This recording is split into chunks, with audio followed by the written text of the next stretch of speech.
उपवास के विषय में हमें बहुत अच्छे से सिखाती है और कई ऐसे परमेश्वर के वचन में है जो उपवास से संबंधित है। पर विशेष आप सोचिएगा, उपवास के विषय में हमें क्या करना होता है, उपवास का मतलब क्या होता है, उपवास का उद्देश्य क्या होता है और उपवास का फायदा क्या होता है। ये मुख्य 3 बातें होंगी। एक तो उपवास क्या होता है, दूसरा उपवास का उद्देश्य क्या होता है, तीसरा उपवास का फायदा क्या होता है। कई बार है ना, लोग फायदा भी ढूंढते हैं ना, जब कोई काम करते हैं उसके बदले में क्या मिलेगा। यदि हम उपवास करेंगे तो उसका उद्देश्य क्या होगा, यदि उद्देश्य हम पूरा करते हैं तो उसके बदले में हम क्या प्राप्त करते हैं। मतलब कहने का मतलब है, पूरा दिन आपने खेत में मेहनत किया या पूरे 2-3 महीने मेहनत किया और आपको फसल चाहिए ना, आपको फसल तो चाहिए ना, मुनाफा चाहिए नहीं चाहिए, उसका लाभ चाहिए नहीं चाहिए। आज हम उसी पे बात करेंगे, उपवास क्या होता है, उपवास का उद्देश्य क्या है और उपवास का लाभ क्या है। आपको पता है, यशायाह नबी की पुस्तक इस बात को प्रमाणित करती है कि जो उपवास का तरीका है वो सटीकता को दिखाता है। क्या दिखाता है, क्या दिखाता है? आपको पता है, उपवास एक कोई रिचुअल्स नहीं है, एक कोई तरीका नहीं है जो परंपरागत है, या नहीं ऐसा ही करना है। उपवास कोई ऐसी चीज, पहले के समय में क्या था, नहीं भैया 3 दिन तक खाएंगे नहीं, ये कोई रिचुअल्स या कोई भी आपका ऐसा कह सकते परंपरा नहीं जिसको आपको करना ही है। क्यों का परंपरा होता है, शादी ब्याह में क्या करते हैं, कहते नहीं है जब तक वो तो क्या बोलते हैं, खोलने के लिए नहीं खोलेंगे तब तक खाने ही नहीं खाते हैं। आपको पता है संसार का उपवास अलग है और प्रवेश मसीह में जब हम विश्वास करते तो एक अलग है। मैं आपको कहना चाहता हूं, उपवास को ऐसा रिचुअल्स या ऐसा कोई परंपरा नहीं है जो आपको जबरन करना है। ये तो इसलिए है कि आप परमेश्वर की मनसा को पूरी करें, उसकी इच्छा को जाने। उपवास का मतलब परमेश्वर की इच्छा को जानना। क्या होता है उपवास का मतलब?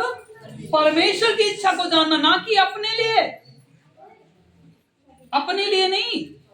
हम जब कर रहे हैं तो उसके बदले में हम परमेश्वर की इच्छा को जाने। हम उपवास इसलिए करते हैं कि हम परमेश्वर की इच्छा को जान पाए, अपने जीवन में ला पाए और उसे पूरा करने के लिए तैयार हो पाए।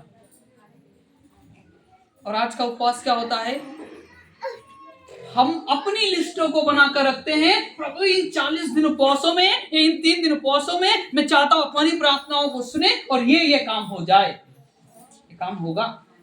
ऐसा नहीं होगा, ये काम होगा। पर यशायाह कहता है कि तुम्हारे उपवास शर्तों के साथ में है। क्या तुम ऐसे कुछ बातों को करते हो जो शर्तों के साथ में है, या फिर दुनिया के लिए दिखावा ही है? उपवास का मतलब होता है सिर्फ परंपराओं के अनुसार नहीं करना, बल्कि परमेश्वर की इच्छा को जानना और अपने आत्मिक जीवन को बढ़ाना। ये क्या है? ये क्या है? उपवास का मतलब है अपने आप को दीनता में रखना। किसे क्या कहता है, लिखा है गला खोल कर पुकार और कुछ ना रख छोड़। क्या करना है? क्या करना है? प्रार्थना करना है, गला खोल के करना है। जो कुछ आपको आ रहा है प्रार्थना में बैठे, प्रार्थना करें। कई बार प्रार्थना कई लोग करते हैं, मैं उनको भी नहीं कहता, पर कई लोग नहीं कर पाते। क्या है? उपवास है, पूरा दिन काम करेंगे, ठीक है उपवास है।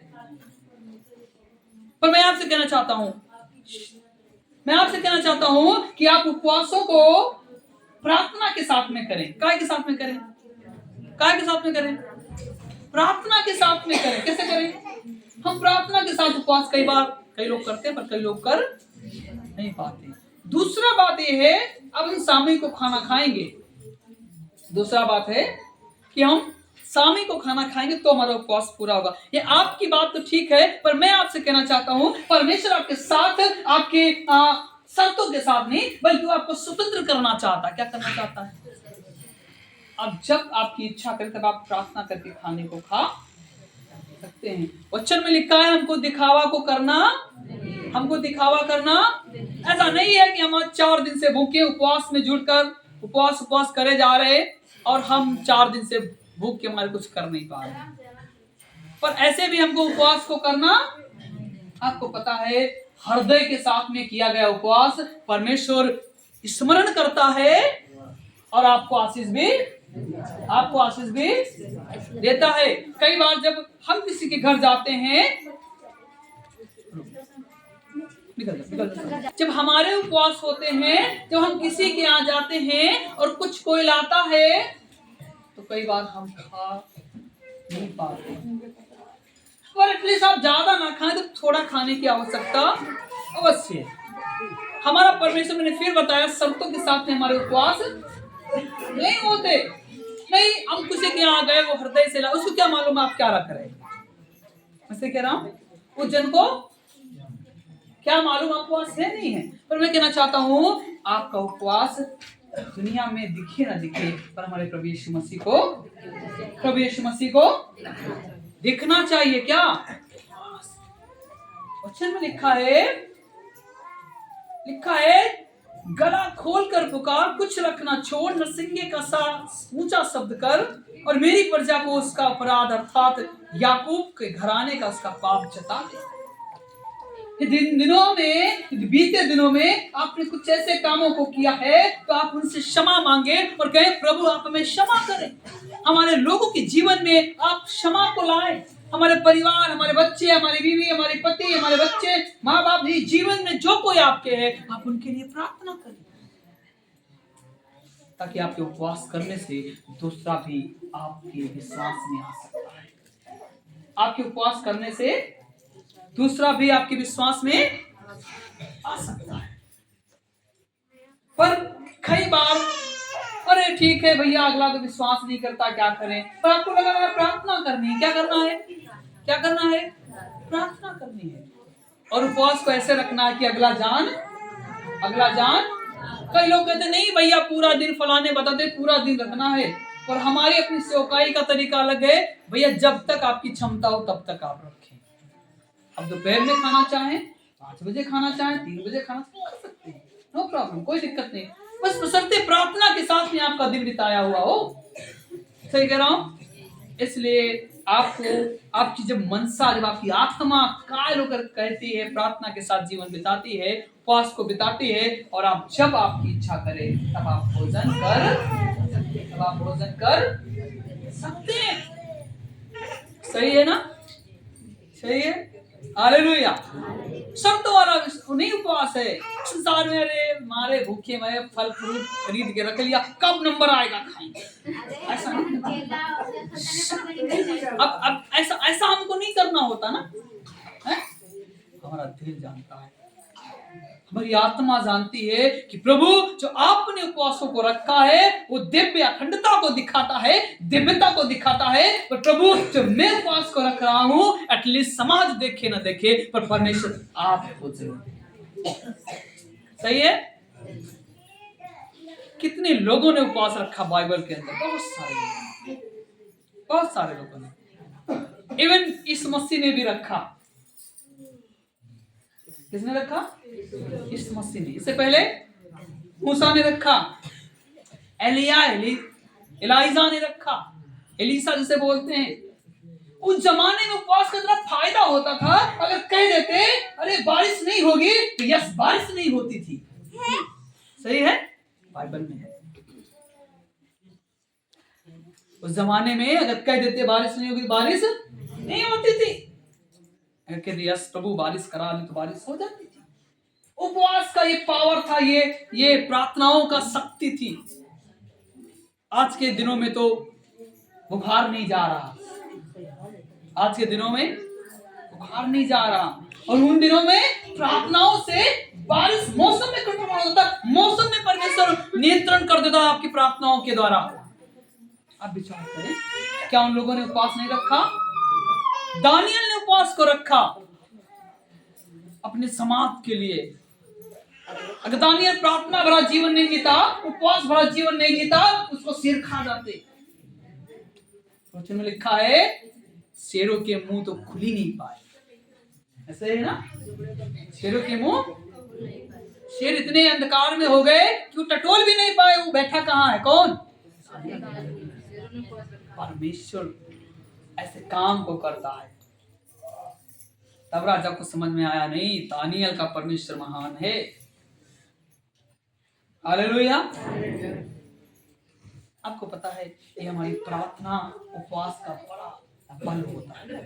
मैं आपको बताना चाहता हूँ ये एक ऐतिहासिक घटना, बहुत सच्ची घटना है।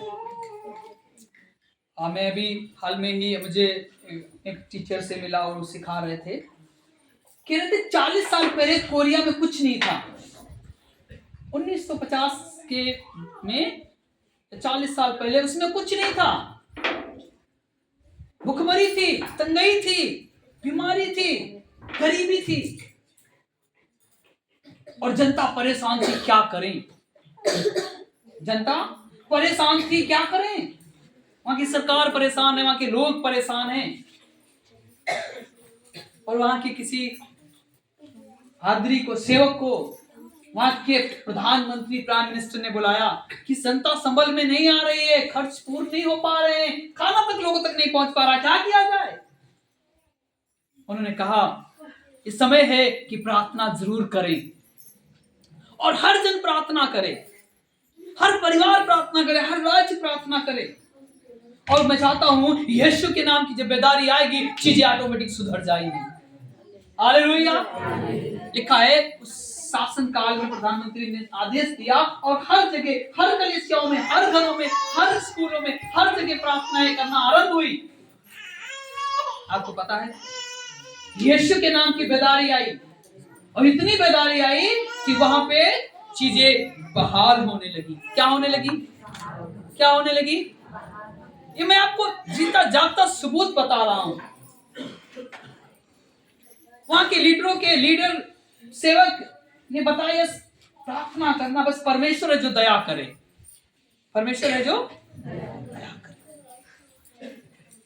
पर वो बता रही थी, जब मैं सुन रहा था, वास्तव में परमेश्वर इतने बड़े काम को कर सकता है। 40 साल पहले उनके पास में खुद का पैसा नहीं था, खाने के लिए रोटी नहीं थी।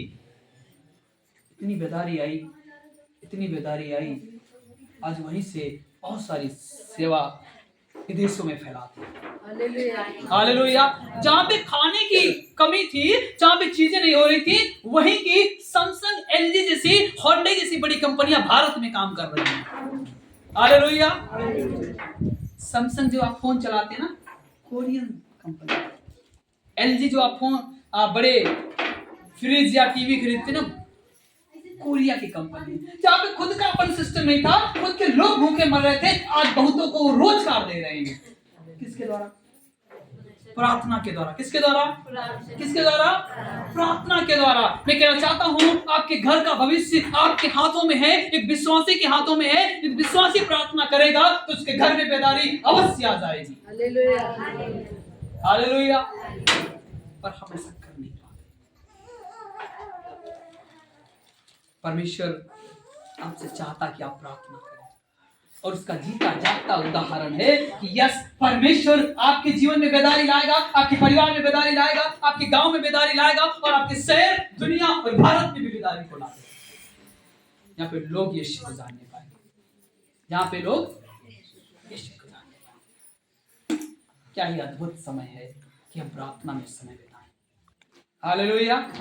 हालेलुया। कि उपवास और प्रार्थना का फायदा क्या है कि उन दिनों में एलिया, एलीसा जैसे इतने धर्मी लोग थे, कहते हैं भैया बारिश रुक जा, तो बारिश रुक जाती थी। कहते तो बारिश हो जा, तो बारिश हो जाती थी। पर करना क्या होता था? दीन बनना होता था। क्या करना होता था? लिखा है टाट ओढ़कर, इतना टाट इस बात को दिखाता, ओढ़ना इस बात को दिखाता, सर झुकाना इस बात को दिखाता कि आप कितना दीनता में हैं। यही तो हमारे पास, यही तो हमारा मसीह जीवन है कि आप नम्रता के साथ में, हे प्रभु हमारी नहीं आपकी इच्छा पूरी हो जाए। पर आज के जमाने में इच्छा किसकी पूरी हो रही? आपकी, हमारी, परमेश्वर की नहीं। हम तो आप बस इसलिए आए हैं कि प्रभु से हम कुछ प्राप्त कर ले और पतली के लिए निकल लेते हैं और परमेश्वर के लिए कुछ न कुछ नहीं छोड़ते। क्या करेंगे, किसको दे देंगे, कौन कहां क्या करेगा। पर ये नहीं सोचते कि देखो भैया पहले कुछ नहीं था, आज प्रभु ने हमको बहुत कुछ दिया, कुछ तो प्रभु में हम करें। चाहते हैं बेदारी, बड़े काम, बड़ी आशीषें, और ये होता है, ये होता है जो विश्वास करते हैं।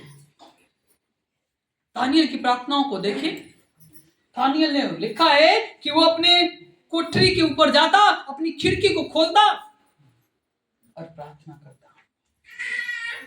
ये बातें उसके लोगों को पता था कि दानियल प्रार्थना करने वाला है। और दानियल ने के लोगों ने एक दिन शिकायत कर दी, किससे?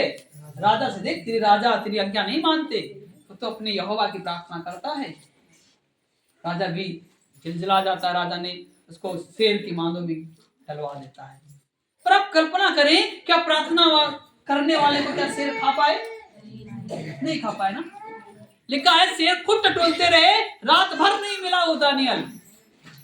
इवन इसके शेरों के मुंह को परमेश्वर ने बंद कर दिया, आंखों को बंद कर दिया, समझ नहीं पाए क्या हो रहा है ना।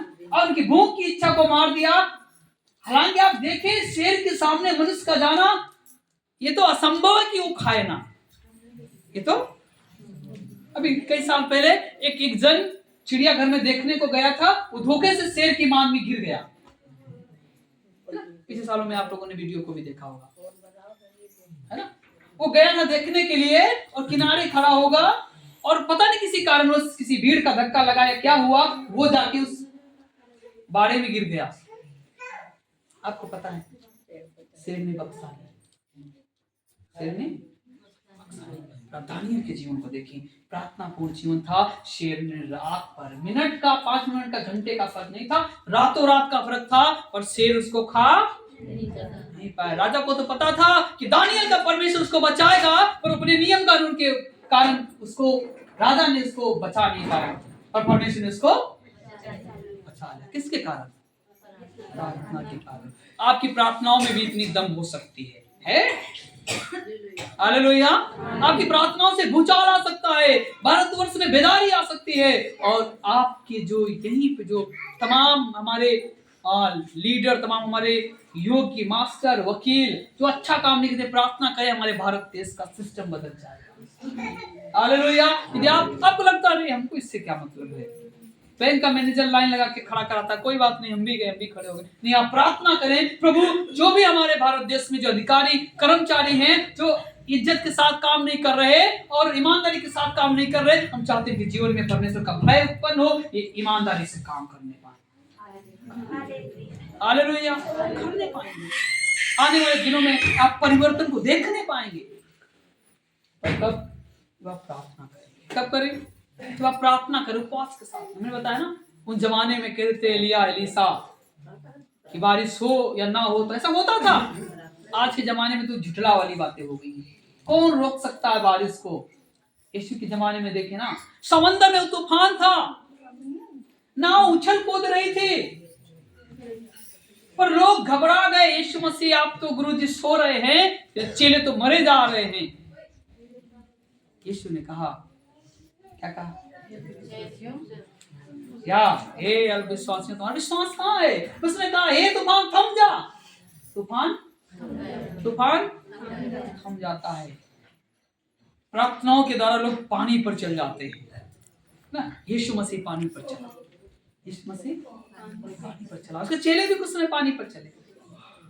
पर मैं आपको कहना चाहता हूं, हमारे जीवन में जब हम प्रार्थना करते हैं तो हमारे जीवन में बहुत बहुत सामर्थ को भी हम पाते हैं। सही कह रहा हूं? हालेलुया। आपको पता है ना कि इसमें लिखा है, 3-4 पद पढ़िएगा। वे कहते हैं क्या कारण है कि हमने तो उपवास रखा, क्या कारण है कि हमने तो उपवास रखा, परंतु तूने इसकी सुधि नहीं ली। जी, हमने दुख उठाया, जी हाँ, परंतु तूने कुछ ध्यान नहीं दिया। जी। सुनो, उपवास के दिन अपनी इच्छा पूरी करते हो। लिखा है उपवास के दिन तुम तो अपने को देखते हो, अपनी इच्छा पूरी करते हो, और अपने सेवकों से कठिन कामों को कराते हो। अपने सेवकों से तो अधिक कामों को कराते हो। सुनो, तुम्हारे उपवास का फल ये होता है जी, कि तुम आपस में लड़ते और झगड़ते, जी हाँ, और दुष्टता से घूंसे मारते हो। जी। जैसा उपवास तुम आजकल रखते हो, जैसा उपवास तुम आजकल रखते हो, उससे तुम्हारी प्रार्थना ऊपर नहीं सुनाई देगी। उससे तुम्हारी प्रार्थना ऊपर सुनाई नहीं। आपके प्रार्थनाओं में बदलाव लाना है, विश्वास के साथ प्रार्थना करना है। उपवास सिर्फ लोगों के सामने दिखाना नहीं, बल्कि आपको स्वयं परमेश्वर जाने आपके उपवास को और प्रार्थना को। Hallelujah, hallelujah. ताकि आपकी प्रार्थनाएं क्या की जाएंगी? सुनी जाएंगी। क्या की जाएंगी? सुनी जाएंगी। आपको पता है यीशु मसीह ने भी प्रार्थना की, उपवास रखे, और जब तक वो विजय को प्राप्त नहीं कर लिया, लिखा है 40 दिन 40 रात प्रभु यीशु मसीह निराहार रहा और शैतान उसके पास से एक दिन भाग गया। हालेलुया। मैं आपसे कहना चाहता हूँ, आपकी बीमारियां आपके सामने घुटने टेक देगी आपकी उपवासी प्रार्थना से। आपकी गरीबी आपकी उपवासी प्रार्थना से घुटने टेक देगी और चली जाएगी। आपकी जो समस्याएं नहीं जा रही, यीशु मसीह के नाम से चली जाएंगी, यदि आप प्रार्थना करेंगे, यदि आप विश्वास के साथ में चलेंगे। हालेलुया।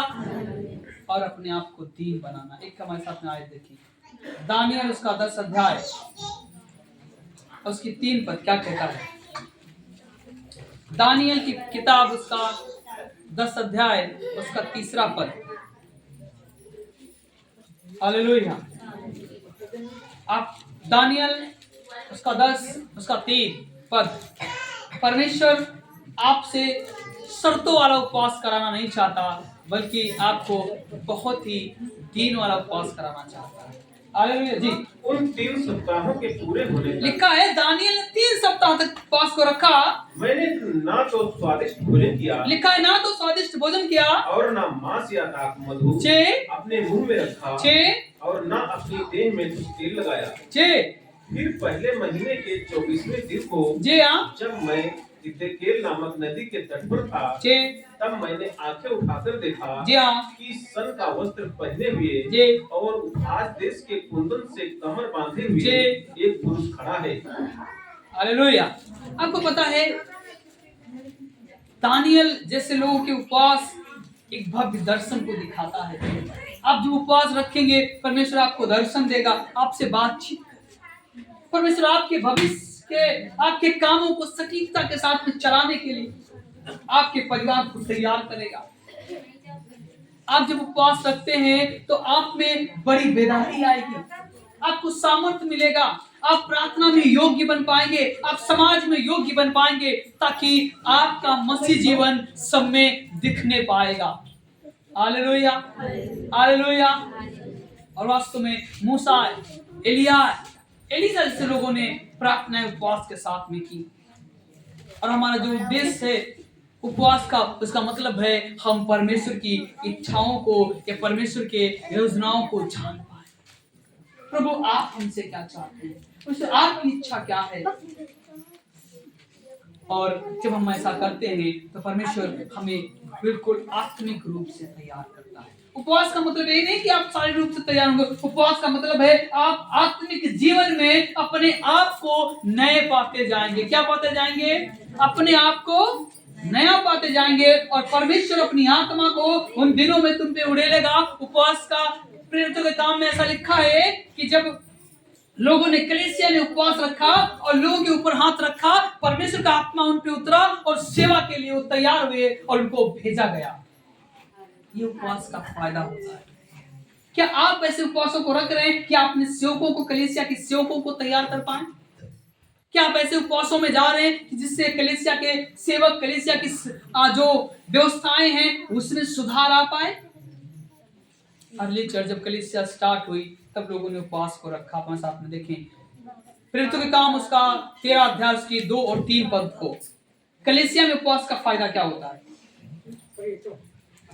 प्रेरितों उसका 13 उसका 2 और 3। जब भी उपवास सहित प्रभु की उपासना कर रहे थे, लिखा है जब वो उपवास के सहित प्रभु की उपासना कर रहे थे तो पवित्र आत्मा ने कहा, सुनिएगा, पवित्र आत्मा ने कहा, मेरे लिए बरनबास और शाऊल को उस काम के लिए लिखा है, मेरे लिए बरनबास और शाऊल को उस काम के लिए अलग करो जिसके लिए मैंने उन्हें बुलाया है। जी, जिसके लिए मैंने उन्हें बुलाया है। तब उन्होंने उपवास और प्रार्थना करके और उन पर हाथ रखकर उन्हें विदा किया। और उन पे हाथ रखकर उनको। आज को पता ना, कलीसिया से कोई मतलब नहीं भैया। उपवास रखो, प्रार्थना करो, अपने काम सफल करो। सेवक क्या सोच रहा है, सेवक क्या करना चाह रहा है, किसी प्रकार की कोई वार्तालाप नहीं। मैं कहना चाहता हूं, यहाँ पे लिखा है कलीसिया के लोगों ने उपवास रखा, परमेश्वर का आत्मा उनको तैयार किया। लिखा है उन पे हाथ रखा गया, उनको सेवकाई के लिए तैयार करके भेजा गया। हालेलुया। आपके उपवास से कोई सेवक कलीसिया में खड़ा हो सकता है। आपकी उपवासी प्रार्थनाओं से किसी के जीवन बदल सकते हैं। आपकी उपवासी प्रार्थना से किसी की बीमारी जा सकती है। आपकी उपवासी प्रार्थना से आपके घर में, आपके परिवार में और आपके समाज में एक यीशु के नाम की बेदारी आ सकती है। हालेलुया। ये उपवास का फायदा होता है। समझ रहे हैं? आपको इसलिए उपवास रखना चाहिए, आपको इसलिए प्रार्थना करना चाहिए क्योंकि उपवास करने से हमारे दिलों में बेदारी आती है। उपवास करने से हम उसमें आगे बढ़ते हैं और परमेश्वर हम पे अपनी दीनता और करुणा को बनाए रखता है। सही कह रहा हूं? बोले हालेलुया, हालेलुया। आपका उपवास दिखावटी ना हो, आपका उपवास खाने पीने पे निर्भर ना हो और आपने उपवास को अपनी आत्मा को तैयार करने के लिए करें, है ना? क्योंकि लिखा है, यह हिजकिय्याह कहता 36 अध्याय में कि परमेश्वर अपने तुम्हारे हृदय को, जो पत्थर का हृदय है, उसको हटाकर मांस का हृदय देगा, जिससे तुम परमेश्वर की इच्छाओं को जान पाओगे, उसके अनुकरण को कर पाओगे। परमेश्वर आपके दिलों में अपने दिल को देना चाहता है। परमेश्वर आपकी आत्मा में अपनी आत्मा को डालना चाहता है ताकि आप नए बन जाएं। हालेलुया। ताकि आप परमेश्वर की उपासना, आराधना करना आरंभ करें। क्योंकि कई बार हम इतना दूर हो गए, मसीहत में तो हैं, यीशु मसीह को जानते हैं, 5 साल से तो आते हैं, 10 साल से तो विश्वास करते हैं, पर हमारी आत्मा में परिवर्तन अभी नहीं आ पाया। इसलिए हिजकिय्याह का लिखने वाला कहता, परमेश्वर तो तुम्हारे पत्थर के हृदय को हटाकर मांस के हृदय को देगा और तुम्हें एक नया आत्मा उड़ेलेगा। तुम नए किए जाओगे, तुम्हारे हृदय नर्म हो जाएंगे, नए हो जाएंगे। कब? कब? हालेलुया। और अपने आप को दीन और नम्र करो। यशायाह उसके 58 उसके 5 में लिखा है, जिस उपवास से मैं प्रसन्न होता हूं, अर्थात जिससे मैं मनुष्य स्वयं को दीन करे, क्या तुम इस प्रकार के उपवास करते हो? परमेश्वर का उपवास कैसा है? प्रभु के सामने दीन होना। क्या है? प्रभु के सामने। और ऐसे उपवास से कौन खुश होगा? कौन खुश होगा? परमेश्वर खुश होगा। मैं आपसे कहना चाहता हूं, दुनिया आपसे खुश हो या ना हो, पर परमेश्वर अवश्य आपसे खुश हो जाएगा। हालेलुया। मैं आपसे कहना चाहता हूं, नंबर 1, अपने परमेश्वर की इच्छा को जानना और अपने आप को आत्मिक काम के लिए या आत्मिक योजना के लिए उपवास को करना अनिवार्य है। या एक आयत पढ़ेंगे, दानियल 9 और उसका 5 पर, या 4 और 5 पर पढ़ेंगे। उपवास करने के समय करना क्या, देखिएगा 4 और 5। मैंने अपने परमेश्वर यहोवा से इस प्रकार प्रार्थना की और पाप का अंगीकार किया। हे प्रभु, तू महान और भययोग्य परमेश्वर है जी, जो अपने प्रेम रखने और आज्ञा मानने वालों के साथ अपनी वाचा को पूरा करता जी और करुणा करता रहता है। हम लोगों ने तो पाप को गिरता, दुष्टता और बलवा किया है जी, और तेरी आज्ञाओं और नियमों को तोड़ दिया है। सुनिएगा, हमें उपवास के समय प्रार्थना में जाना है और कई बार हमने कुटिलता किया है, कई बार हमने गलत अज्ञानता में चले, आज्ञा को नहीं माना, उसके लिए क्षमा मांगना है और प्रभु के सामने दीन होकर, प्रभु आप हमें क्षमा करें हमारी प्रार्थनाओं के साथ। क्योंकि लिखा, दानियल ने प्रार्थना की, मूसा ने प्रार्थना की, यीशु मसीह ने प्रार्थना की, यशायाह और एलिया जैसे लोगों ने प्रार्थना की। आपको भी प्रार्थना करना चाहिए। हालेलुया। आपको भी प्रार्थना करनी चाहिए। मैं आपको बताना चाहता हूं, जब आप ऐसा करेंगे तो आपका जीवन आशीष का कारण बनेगा और आप बढ़ते चले जाएंगे। इतनी देर में आपने सीखा क्या? कर सुनिएगा, सबसे बड़ी बात है कि उपवास हमारे कोई परंपरा नहीं है, बल्कि ये परमेश्वर के साथ में गहरे संबंध को दिखाती है। उपवास कोई ऐसा परंपरा नहीं है, परंतु ये हमारे परमेश्वर के साथ में गहरे रिश्ते को दिखाता है। क्या करता है? गहरे रिश्ते को दिखाता है। दूसरा है परमेश्वर की इच्छा को खोजना, ना कि मनुष्य के अप्रूवल को या मनुष्य के इच्छा को जानना। किसकी इच्छा को खोजना है? किसकी इच्छा को खोजना है? परमेश्वर की इच्छा को खोजना, उसको जानना, उस पर मनन करना, ना कि मनुष्य की बातों को जानना। दूसरा लास्ट, हम अपने आप में नए होते जाते हैं। परमेश्वर में नया आत्मा देता है, हमारे हृदय को नम्र करता है, और ऐसे करने से हम परमेश्वर पे आत्मनिर्भर होकर रह सकते हैं। किस पे निर्भर होकर रहना है? किस पे रहना है? अपने परमेश्वर पे। किस पे? अपने परमेश्वर पे हमें आत्मनिर्भर होना है, ना कि किसी मनुष्य पे। आपने सीखा उपवास क्या होता है? उपवास कोई ऐसी परंपरा नहीं है जिसको आपको शर्तों के साथ रखना है। आपका हृदय के साथ जब प्रार्थना करते हैं तो उपवास अवश्य पूरा होता है, और उपवास किसी मनुष्य को दिखाने के लिए नहीं, बल्कि परमेश्वर हमारा जाने कि आप उपवास। हालेलुया। उपवास का फायदा, काम क्या होता है? कि परमेश्वर की इच्छा को जानना, उसकी अपने जीवन में अपनी आत्मिक स्तर को बढ़ाना आप उपवास के साथ में कर सकते हैं। फायदा क्या होता है? जब आप उपवास करके प्रार्थना करते हैं तो आपकी सिचुएशन, आपकी परिस्थितियां बदल जाएगी। आपकी बीमारी, तकलीफ, समस्याएं यीशु के नाम से चली जाएंगी। और सबसे बड़ी बात है, आप नए हो जाएंगे, नए आत्मा, नए उत्साह, नए आनंद के साथ में बढ़ते जाएंगे। सबसे बड़ी बात है, आप परमेश्वर पर निर्भर होना सीख जाएंगे। किस पे निर्भर होना सीख जाएंगे? किस पे निर्भर होना सीख जाएंगे? Hallelujah, hallelujah. लागूकरण क्या है? इसे अपने जीवन में कैसे लागू करेंगे? सुनिएगा।